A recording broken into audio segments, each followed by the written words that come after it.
Assalamualaikum dan selamat sejahtera. Bersama saya, Cikgu Fahmi akan berkongsi dengan anda semua di dalam subjek Sains Sukan tingkatan 5. Di dalam bidang 6, Asas Psikologi Sukan dan Sosiologi Sukan.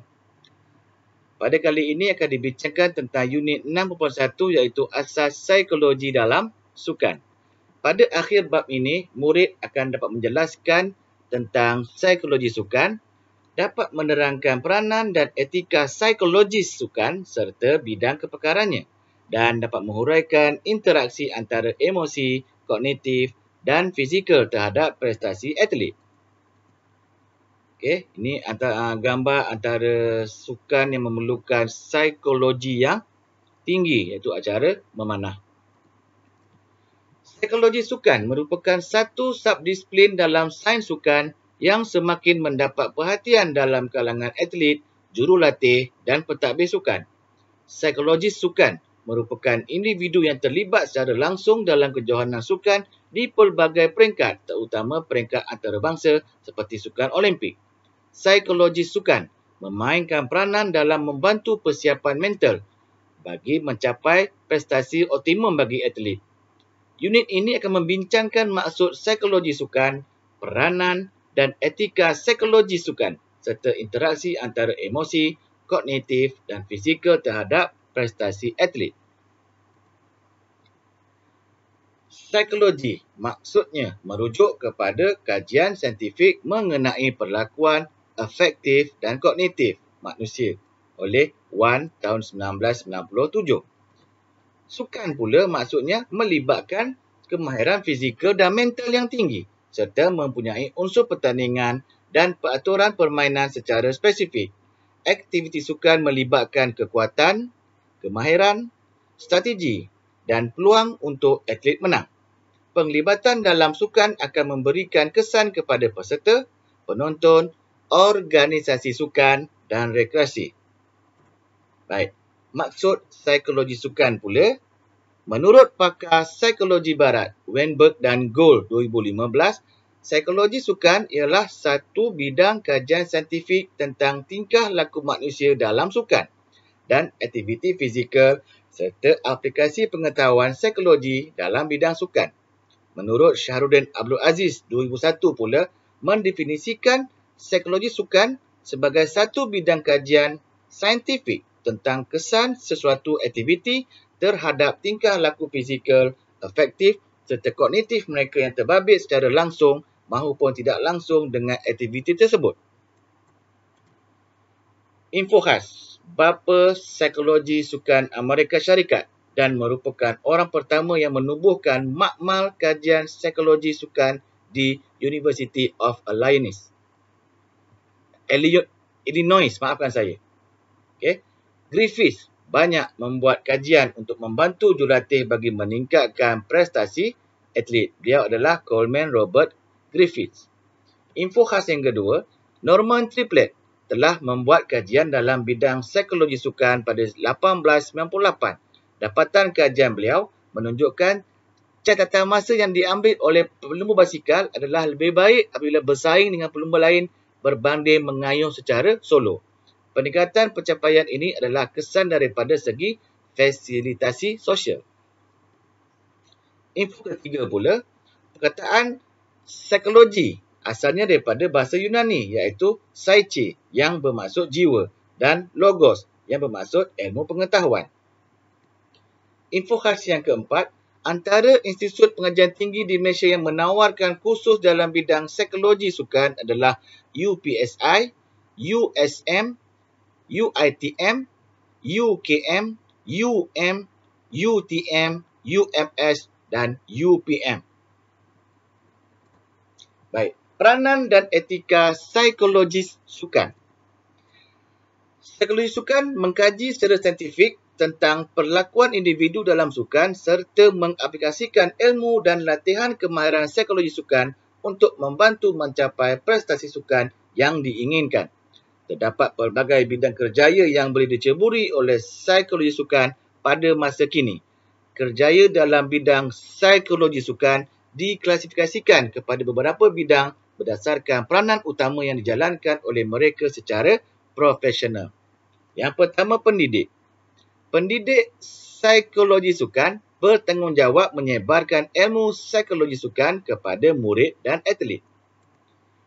Kedua, penyelidik, iaitu berperanan menjalankan kajian berkaitan psikologi dalam konteks sukan serta motivasi, konsentrasi, kebimbangan, keagresifan dan isu-isu lain yang mempengaruhi prestasi sukan serta latihan kemahiran psikologi berkesan untuk meningkatkan prestasi sukan. Ketiga, pakar perunding.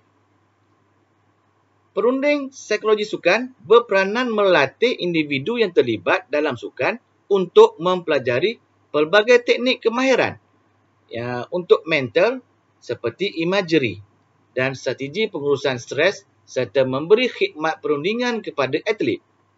Tugas utama ialah memberi persiapan mental kepada individu yang terlibat dalam kejohanan. Mereka ini juga digelarkan sebagai jurulatih mental ataupun mental trainer.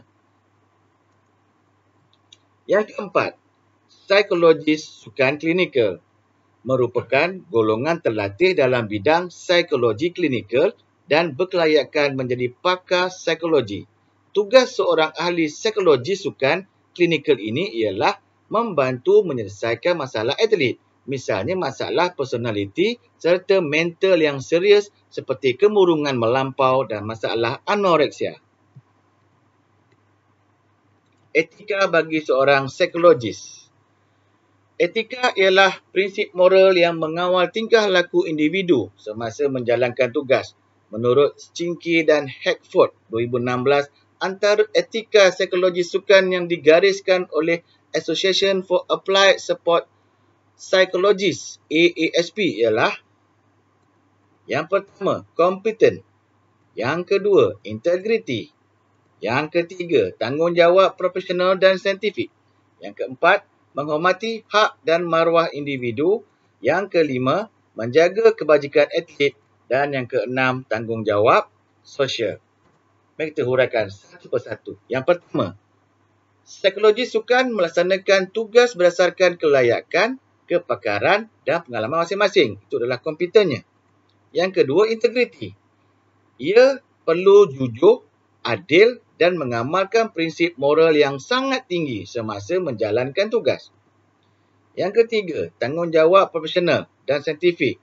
Bertanggungjawab dan mengutamakan atlet terlebih dahulu dalam segala tindakan. Dalam melaksanakan kajian, peserta kajian perlu diutamakan selaras dengan garis panduan yang ditetapkan oleh pihak berkaitan. Yang keempat, menghormati hak dan maruah individu.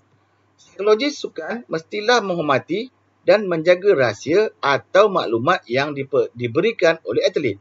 Mereka tidak boleh menunjukkan sebarang sikap berat sebelah terhadap bangsa, jantina dan status sosioekonomi atlet. Kelima, perlu menjaga kebajikan atlet yang mendapatkan khidmat mereka. Yang keenam, tanggungjawab sosial.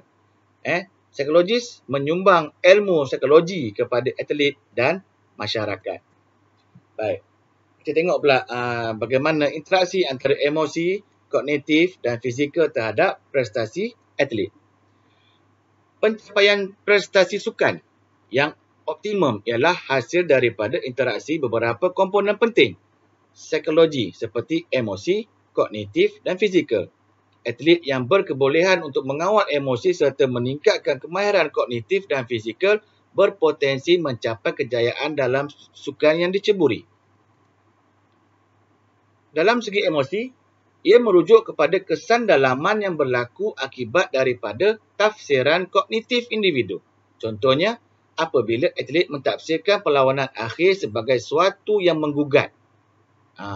Ini akan meningkatkan lagi kebimbangan serta mengganggu prestasi. Sebaliknya, jika atlet tersebut mentafsir perlawanan akhir sebagai satu cabaran, mereka akan menghadapi perlawanan akhir dengan keseronokan dan kepuasan. Okey. Kognitif pula merujuk kepada aspek mental yang merangkumi pemikiran, daya ingatan, kemahiran merancang strategi dan membuat keputusan. Kemahiran kognitif yang dimiliki oleh atlet membolehkan mereka menguruskan sumber yang ada pada diri untuk menghadapi tuntutan persekitaran semasa bersukan. Contoh, atlet yang sering kali bimbang untuk menghadapi perlawanan akhir akan menyusun strategi bagi mengurangkan kebimbangan tersebut. Dari segi fizikal pula, atlet tubuhnya dan keupayaan atlet yang membolehkan mereka bertanding dalam aktiviti sukan dengan lebih bertenaga dan berkesan. Itu fizikal.